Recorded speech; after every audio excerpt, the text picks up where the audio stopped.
let's bring out some of our guests to talk more about this movie and talk about the World Cup as well. Let's start with somebody who's like, if I had a son who played at the World Cup who was like in the 30s age, he would be my kid right now. He is Stu Holden. He is our lead match analyst. He's going to be calling his third FIFA World Cup final this summer just down the street. Everybody put your hands together for Stu Holden. Hi, buddy. Good to see you. All the way down. Right here. What color is that? It's green, Rob. Is it green? Green? I feel like there might be another. It might, like, green and aqua had an evening together. I got more colors in store this summer. That's another part.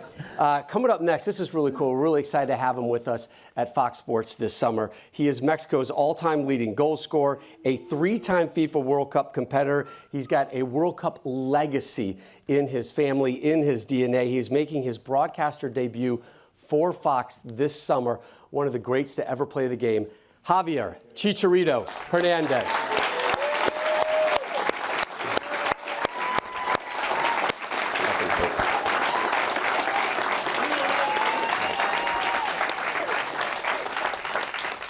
Truth be told, we've been doing some PR events throughout the course of the day. Javier is the only one smart enough to have a wardrobe change. I'm still young. Right. The American idiots are like, we're going to wear the suit again all day. And Javier comes out looking fresh and bathed, and he's got new shoes. He went white, cream earlier, black today. Badass, man. Welcome to the team. Thank you. Can't wait to have you here. Thank you. And he did shave the chest last night. It's really tight down there. I don't have to shave. It's just all natural. Nothing's going on up there. Too much info, Rob. Yeah, that's all right. Yeah. We'll get it going. Hey, let's bring up an American badass right now. Two-time FIFA World Cup champion, two-time FIFA Women's Player of the Year, two-time Olympic gold medalist, and one of the greatest players ever to play the game. She joined Fox Sports 4 years ago, leading into our World Cup 2022 coverage. She is with us again this summer. She's from just down the road. She's a Jersey girl. She's from Rutgers. She is the Carli Lloyd.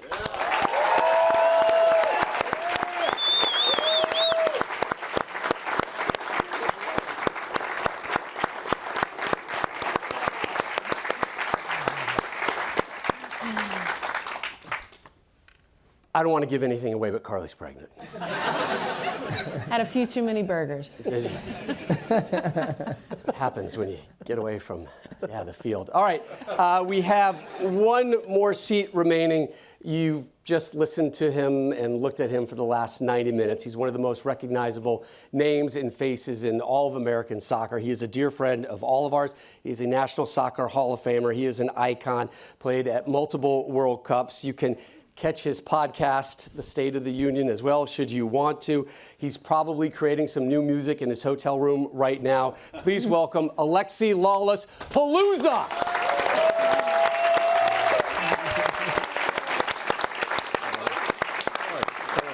Hello. Oh, my goodness. Yeah. All right. Not a bad crew. Not a bad crew. We're going to start with Big Red right now and just talk about what we just saw the summer of '94. How many times have you seen it already in different iterations, I guess? About 3 or 4 times. Okay. Yeah. Is there something that didn't make the cut that you would have liked people to have seen or would have brought a smile to your face? I think they did a great job of telling not just the story of the team, but telling the story of that summer.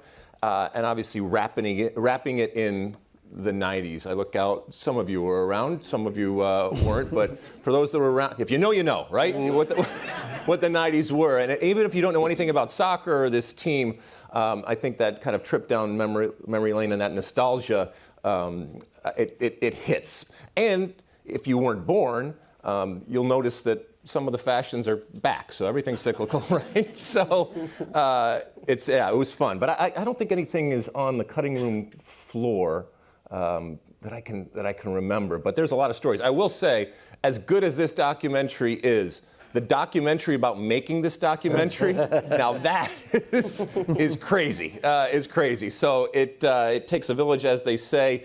You met Dave and Chad earlier, and they just did a wonderful job. Dave, and everybody Chad behind Walker, the scenes. thank you guys again. Wonderful work that you guys put together. And just to be like extra self-serving today, it does air on Fox this coming Saturday, I believe. Yes. So you'll have a chance, and it'll be running throughout the course of the World Cup. So We bleeped some stuff too. So yeah, they got the. We bleep you a lot on broadcast anyways. What's the deal with the Slurpees? I grew up in the 70s and 80s in suburban America. Birmingham, Michigan. Yep. And I grew up, with Bubble Yum and Little Caesars and Slurpees and MTV. And I looked at it as a food group back then. Yeah. And it was part of my daily intake of crap, and it never changed. And I also recognized that when we got to this platform that was the World Cup, when you talk about things, they give you stuff for free. And I got some people may well remember, but I actually got a card from the 7-Eleven Corporation that entitled me to free Slurpees in any 7-Eleven that I went into. It was the most amazing moment. There was a lot of cool things that happened, but that was one of the coolest. What Did flavor? they all accept So it? I'm an originalist, okay? So I am, and for people that know, you know that there's cola and there's cherry. Those are the original flavors. I don't mix. I'm not an amateur like some of you out there. So I stick to the original two, and if I have my druthers, it's cherry. Another one of your ridiculous takes. Yeah. You know what? We're there, Stu. We're there. We're going to just a quick detour here. Alexi has so many takes that he forgets how many takes he has. Yes. But his food takes are outlandish and ridiculous. They're not. So we're going to bullet point this real fast. Chicken wings. Hates them. No, they're a ridiculous food. Okay, they're simply a conveyance for the dips, which is fine. If you want to just have the dips and the sauces, that's fine. But don't tease me with. And by the way, We got him going now. And by the way, now he's staring the at me. juice isn't even close to worth the squeeze, right? Because you're there, you're a mess with these chicken wings. You got a bunch of bones there, and so the amount of meat that you've actually eaten that they have foisted them on. And by the way, Rob, you started wings this. are chicken wings, all right? Not chicken fingers, okay? Chicken wings. So they are an absolutely I'm gonna have to agree ridiculous with food. that, actually. Yeah. Carli knows. She knows. And The everything's effort. in threes. Bacon. Oh, bacon! Don't get me started in bacon. The way they have foisted upon an unassuming public out there. There was Burger King had bacon in their milkshakes. Yeah. I saw. As they should. No, bacon does not make everything better. Okay, I know there's people that disagree. You might be walking out right now. So yes, bacon, absolutely. I'm not having any of it. All right, this is my final Alexi Lalas food-related conversation, and I just know this because you and I have spent so much time together. Your birthday mornings when you were a young child. Yeah. So I grew up in a household that looked down on, notwithstanding my 7-Eleven Slurpee consumption, that looked down on junk food, as probably a lot of you did. And Mom was just trying to get something healthy into her son, and so we weren't allowed sugar cereals. And so for my birthday each year, I would ask for sugar cereals, and so I would come down, and there would be like 6 wrapped boxes of honeycomb and Fruit Loops and stuff like that, and I would ration them out as we progressed, not let my younger brother. So that was what we did. And for those that grew up on grape nuts, you know the struggle then, and you realize what cereal is and what cereal isn't. They gave me 11 cards. Not on any one of them does the word bacon appear or Slurpee, so we've already gone off. Deviated. So let's get back to the movie. Let's get back to soccer. It was funny, while I was watching it, Lex, I wrote down on the back of one of the cards, I said, I hope this 2026 U.S. team watches that. Yeah. I think it would be really beneficial for them to reflect back on where we were. And I wrote down, we've come a long way, baby. We all know that here on the stage. What did '94, what did that experience do for you real quick? What did it do for American soccer? Well, I'm sitting here with all you beautiful people because of the summer of 1994. I lived the power of what it can do to an individual. I also saw what it can do to a country and culture, and my life has never been the same. And we've said this consistently. there's nothing better than a World Cup except for a home World Cup, and there is a magic. And we were able in that summer, and I think it was depicted here, to kind of capture some of that magic. I do hope that this summer, where we have higher expectations, and I think fairly so, that this team recognizes the opportunity that they have individually and collectively in front of an audience that still doesn't know all of them. They are going to be introduced or reintroduced to an American public, as is the game, as is the World Cup. And we cannot afford to waste these opportunities. And so I hope they recognize the level of notoriety and the opportunities that come out if it goes well this summer are beyond their expectations. As much as they've done, and I'm so proud of everything that they have done, and I'm so proud of all the opportunities that they have and the new pathways and the resources that they have, but this is a Summer World Cup. And it's also about the legacy. We're still talking about 1994 and 1999 in terms of these seminal moments. And again, the summer of 2026, I hope many years from now we look back on it and say, man, there's a Summer of 26 documentary, and a group of people like you are sitting here watching it and celebrating what happened in that summer on the field, but also off the field in terms of celebrating. Oh, not for nothing, but on the 250th birthday, what I feel is the greatest country in the world. So there's a lot to celebrate this summer.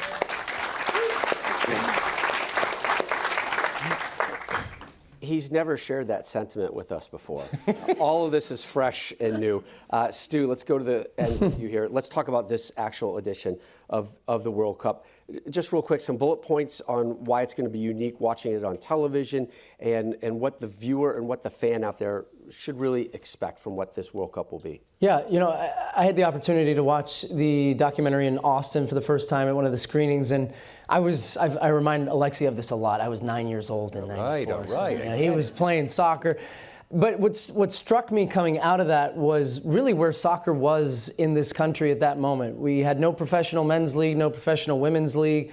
You're handing out cards at the games of saying how many points for a goal and what a corner is and what a throw-in is. Mm-hmm. That's not going to happen this summer, because look where we are now, 32 years later. We have a 30-team Major League Soccer. We've got a thriving NWSL. We've got multiple tiers of soccer in this country at the professional level. Kids are playing across the country. So I'm proud of being a part of that. And what you guys did was truly a catalyst to think about now this summer.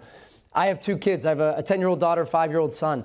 Thinking about seeing this tournament through their eyes in our backyard, games in LA, being able to watch over 70 games on free TV on Fox this summer, which is awesome in terms of accessibility. 104 matches.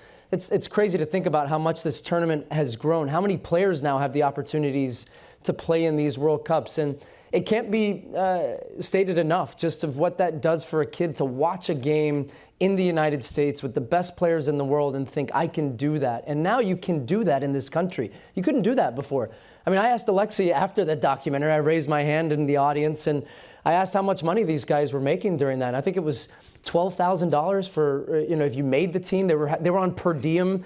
Some players were getting cut, and once you got cut from your per diem, you were done. I mean, it's a different game now, and that's for a good reason. The amount of investment, the amount of interest in the sport. But truly, I think about the kids now that will watch this World Cup and say, I want to do that. I'm going to go play for the New York Red Bulls. I'm going to play for the Houston Dynamo. I'm going to play for the national team. And so that's really what's at stake. And I think that will be the legacy of this World Cup, is this next generation of a soccer fan. All four of these talents here have participated in a World Cup, and I want to talk about the memories that you have. Carli, I'll start with you, then we'll work our way down. Chicharito, Stu, Lex, your greatest, most memorable, most impactful World Cup moment, whether that was you as a viewer, as a fan, or you on the field.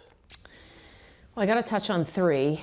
So the '99 World Cup, I was able to attend. My mom drove my sister and I up from South Jersey, dropped us off, which is kind of unheard of these days.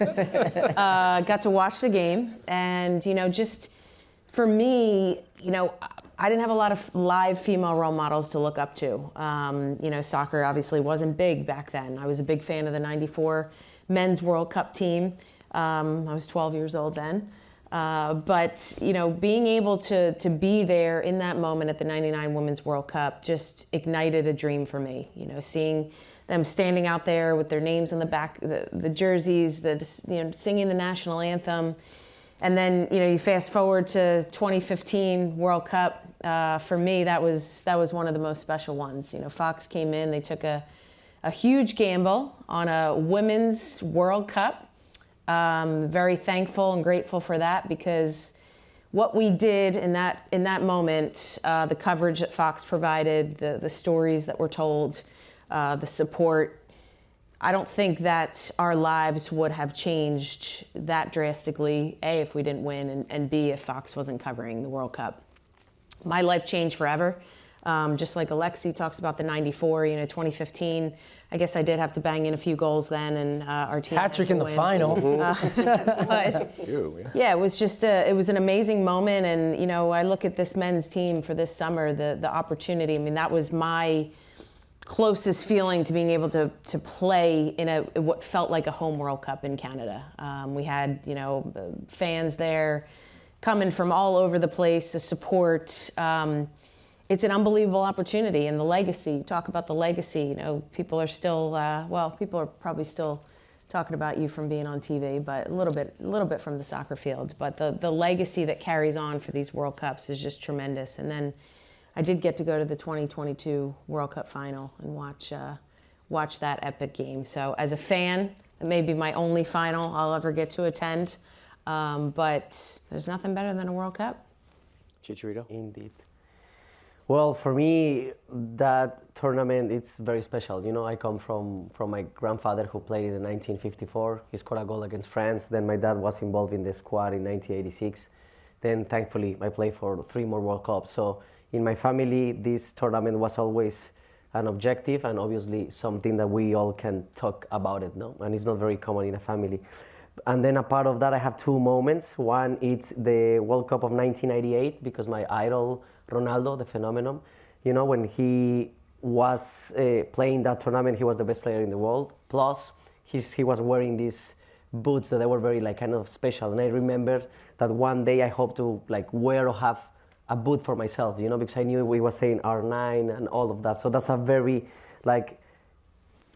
clear moment that I always had with me, in my career. And obviously, then my first goal in the World Cup against France, because in the story, speaking about my family, my granddad scored a goal against France, and then the odds were so unrealistic for me to go and repeat it, in the family, that the grandson goes and play against France, and then he scored a goal over there. So it's very difficult to describe, but it's one of the most special moments in my life. Beautiful. Yeah, that's crazy. Every time you tell that story, I think imagine how many pieces need to. I texted my wife. I said my son needs to start training now. That's amazing. My favorite World Cup moment was 2010. I was part of the team in South Africa. Landon Donovan's goal against Algeria. I was actually off the field at that moment as the play was developing from the back. Landon runs up and scores, and he starts sprinting to the corner flag, and I was already halfway down the sideline to meet him, because that goal meant that not only did we advance, we won the group. It was a huge moment for this team.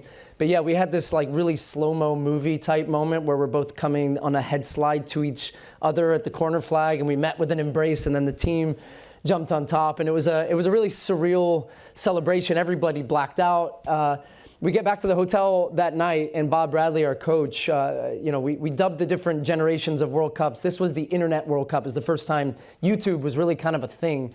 And our coach put up on a TV screen like this in the meeting room. We thought we were going to go over tape for Ghana, who we played in the next round. Instead, he popped up a compilation of bar celebrations all across the U.S. of fans and the cameras that now are just commonplace. We don't think about it now. It's just normal. But yeah, it was like going from Kentucky to Kansas City to Minnesota, and just fans going nuts. And I have goosebumps thinking about it, because that was the first time you're in a bubble in these World Cups. You're really insulated. You're so focused. And when we saw that, it was you understood the power of what's happening. So I get now kind of weird thinking about the fact that our voices will be on that coverage again in the U.S. and these bars are going to be packed, and hopefully celebrating a lot of success for this team this summer. Lex, 4 years before you became this cult-type hero in America with soccer, what were you doing? The summer, 4 years before actually, the World Cup. let's go 8 years back. I'll give you 3 quick things. 1986, your father was in 1986. I was at the Pikes Peak Invitational. I was 16 years old. It was the first World Cup that I ever saw. They rolled out a television into the lobby of the Holiday Inn. And in between the 700 games that we played in the 3 days that we were there, I watched the World Cup. U.S. wasn't involved in that World Cup, rabbit ears and everything like that. It was crazy. U.S. wasn't involved in that World Cup, so Canada was my team, but I also saw Diego Maradona. I was like, this is the most amazing thing that I've ever seen. 4 years later, me and my friends were bumming around Europe, and we were able to go to a couple games in Italy, faces painted, drinking too much and chasing everything, and while I don't remember much of the actual soccer, I do remember a night with Werner from Austria.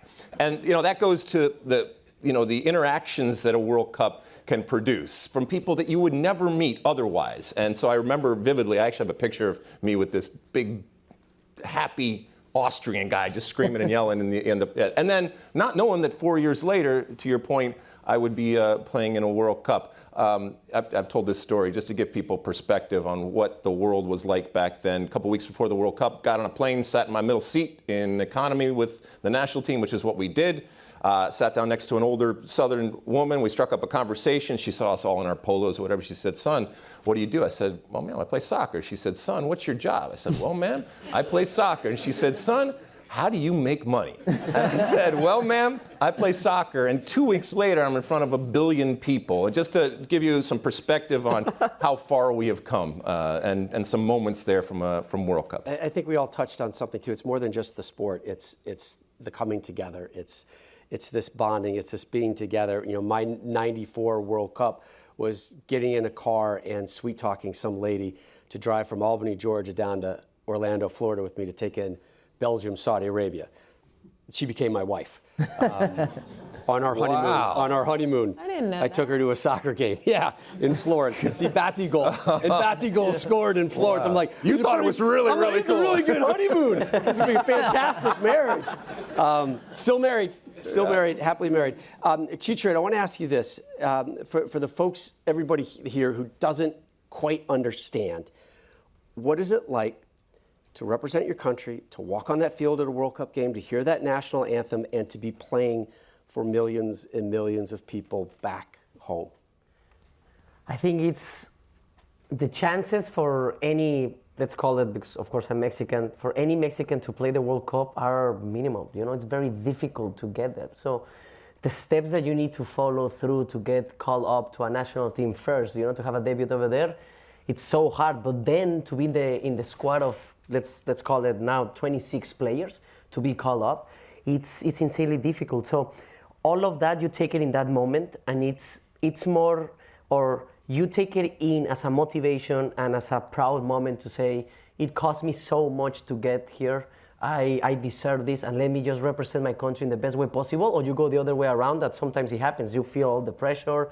You realize that there's billions of people watching you, that you may be the laugh of someone else, etc., etc. So I think it was one of the best moments in my career, to be called up, to be representing my country in the best tournament for national teams. There's no other best tournament in the world at the World Cup, And then thankfully enough, I did it 3 times. And in the 3 times, I promise you, it felt just such an honor, to represent your country, to be one of the 26 out of 140 million people in my country, that just take in consideration that at least 40 or 50 million want to be football players. So imagine the odds for that. So for me, it was just such an honor, and I wanted to just do my best, give my all, and try to give good performances, and hopefully around the team we can give good tournament, Carli, for the U.S. women's national team, you guys were always a favorite.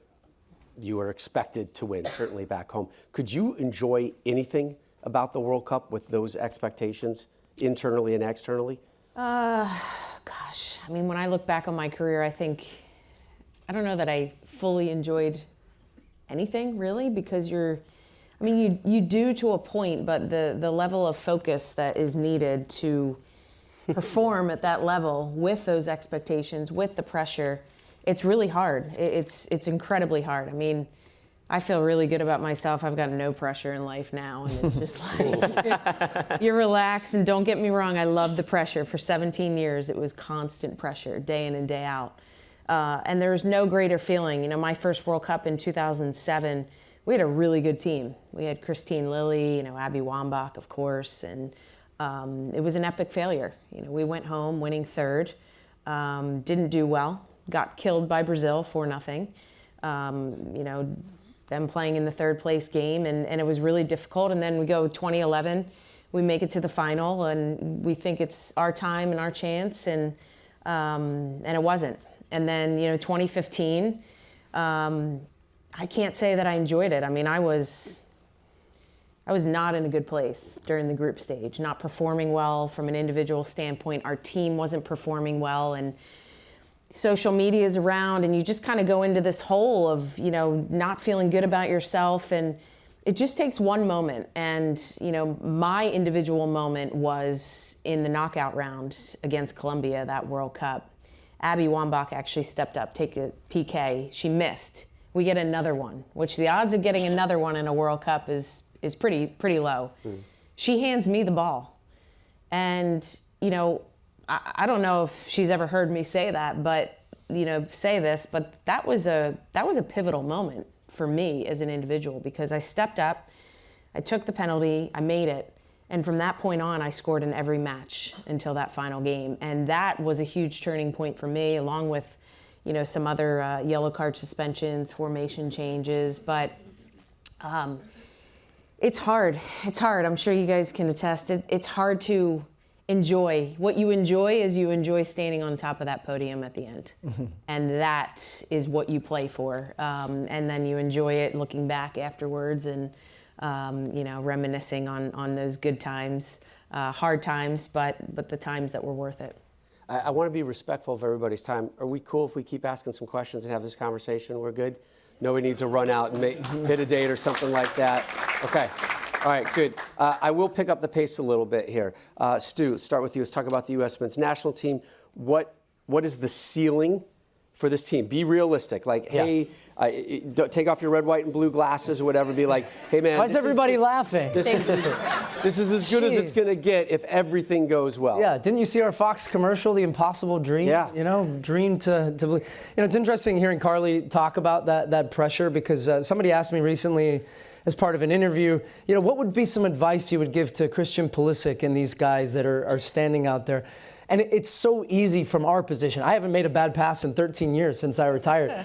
We stand up in the booth and we get to talk about different things, and we try to do it in a fair way. And I think my answer was something along the lines of, can you get yourself into a position where you realize the pressure, instead of the pressure, how about the privilege and the opportunity that you have to represent your country in a home World Cup? I'd throw it all on the line to do that again. It was the greatest thing I ever did in my career, was representing my national team. I'm not a jealous, begrudging ex-player, but I tell you what, those 26 guys on that field on June 12th against Paraguay, I would be so damn jealous. I want to be out there kicking that ball. I think that's the hard thing to quantify. We have really good players. We have an exciting generation of players that played in the 22 World Cup. Now in 26, they're playing at some big teams. Christian Pulisic, Weston McKennie, Chris Richards. I can go on and on. We have some really good players.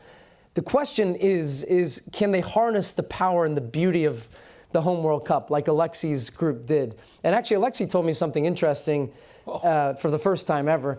But he said, about the documentary, that nobody expected this ragtag group to do anything, and then they got out of the group. And Alexi said they almost just as soon as you qualify for the next round, that third game they lost because they were like, what do we do now? We've already achieved our goals. And I think for this U.S. team, if they can shoot high and it's not settling. Look, I'm going to say the realistic expectation is the round of 16, but I think this team can go further.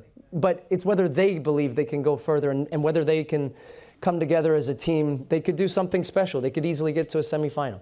Third time Mexico is hosting a World Cup. I mean, let that sink in. Exactly. We've had so much conversation about the U.S. I'm really curious, what is the vibe back in Mexico about the World Cup coming back to your country, and what the team can realistically accomplish? I think the expectations are going to be higher than ever, because if the expectations are already high enough when you go and play somewhere else, now that you are hosting a tournament and you are in your stadiums with your people, they're going to expect at least winning the group, getting out of the round of 32, then the round of 16, and then hopefully get to a quarterfinals or semifinal. You know, that's the expectation.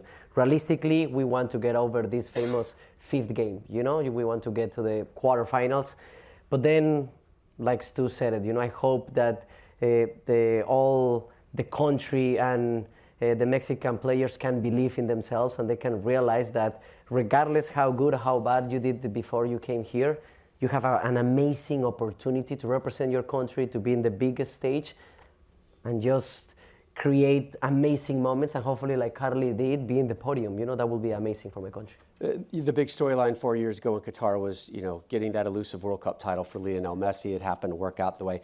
I'm going to give each of you 20 seconds-ish. I don't have a timer, so just please be respectful. We'll start with you, Lex. Go down the line. What's that one storyline out there, besides the three nations here hosting it, that most kind of excites you, something that's going to compel you, maybe something that people aren't talking enough about? I'll start with you and go down the line. That aren't talking enough about? I mean, it's not a big type of picture thing, but we have 4 indoor venues this summer.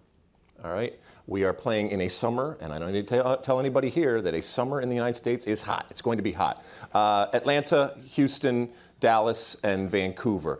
You saw the Pontiac Silverdome. It was indoor. It was not climate controlled. It was one of the hottest games I ever played. So I actually think water, hydration breaks, weather, it's actually going to be a big story this summer, and how it affects players, travel, the distances, all that kind of stuff. So it's not a sexy answer to your question. It's an answer. It's a good, acceptable answer. And it wasn't 20 seconds. I approve of it. It was close to 20. It's like a minute 20 is 20 to him. Carli. I'll have 10 seconds. I'm going to go player Lamine Yamal. I'm really excited to watch him. I know he's coming in with a bit of a hamstring nag, so hopefully that's okay. But he's proven he's one of the best players in the world. Now he gets the opportunity to prove that on the world's biggest stage. So, yeah, he's a phenomenal player. Yeah, I'm going to go with Carli speaking about players. And for me, I would love to see the last World Cup of Cristiano Ronaldo lifting the trophy. Unless Mexico get there and take it first. You know? Because in the final, I don't know if it can happen, but if it's Mexico-Portugal, I will go with Mexico for sure. Yeah. So, yeah, that's my heart and always going to be, and I'm always going to dream big. But then, if I need to choose another national team, plus one of the best players ever, will be Cristiano Ronaldo. I'm with you on that. Yeah. Well, I'm looking forward to the U.S. going further than Mexico in the World Cup. Thank you, sure. And we're both going to go further than Canada, all right? 20 seconds, done. Yeah, finished. And then lastly, look, we saw Messi win his World Cup. I think Ronaldo and Portugal are one of the favorites. And then Kylian Mbappe has been in 2 straight finals, scored a hat-trick in a final and lost. Insane. And France are my pick to win it. Okay, I got to hustle. So I'm gonna ask each of you a super fast question. You have 5 seconds. This is bonus you said who's going to win it? France. France. Who is a team we're not talking about enough that has a chance to win it? Ooh. Not talking about enough? Yep. Again, fast. You're our lead analyst. Netherlands. Exactly. Netherlands. I agree. Who's going to win it? Chicharito? England. England's going to win it? No. Okay. Hey, guys. Okay. All right. England might have to. I'm so sorry. There's all no right. talking about England, right? England. I Okay. just said it. Carli, who takes it home? Maybe in the end. Like, really takes it home? Really takes it home. I mean, I'm going with France. France. Yeah. 2 for France, 1 for England. I know that won't be England for you. I cannot have England. Go ahead, do it. Give it. Give the people what they want. Ladies and gentlemen, before you leave here, 20 seconds. this is our 250th birthday. There's a lot of things that can happen this summer, but I cannot abide. I cannot have England come to our shores on our 250th birthday and win the damn World Cup. All right? Wait. What was the bet at the 2019 World Cup? You bet somebody you were going to get into a winning We had a lot of executives There will be not in bets. favor of We that. didn't win, right? There will be bets, but I'm... England might have to play in Mexico City. They're going to lose there for sure. It's too hot for them. Yes. From your lips to the soccer god's ears, okay? So who's winning it? Not England. Your safe money's on France and Spain. I agree. Okay, but I like the South American teams. I like teams like Colombia and Ecuador to do things. I would hope for a team that hasn't won one before. Yeah. Only 8 nations have ever won. It's funny. When I was watching the documentary, I was having these Colombian. Obviously, there's the Colombian flashbacks, right, of what happened, and the almost the justice that might be in play this summer for Colombia to have a summer back on American soil where it does come together for one of the favorites, and maybe they shock some things. Thank you guys so much for joining us, being so engaging. Your applause. Thank you to our panelists, by the way. A heartfelt thank you to the Paley Center for everything that they do every day, preserving our media history, everything that they do to show how this has shaped our culture, our landscape, our society. Thank you, Paley, for having us. And on behalf of everybody here, we hope you can watch us if you're not going to be at the game. Again, every game coming your way live on Fox, FS1, Fox 1 on the app. Things fire up June 11th, the U.S. in action the next day, June 12th.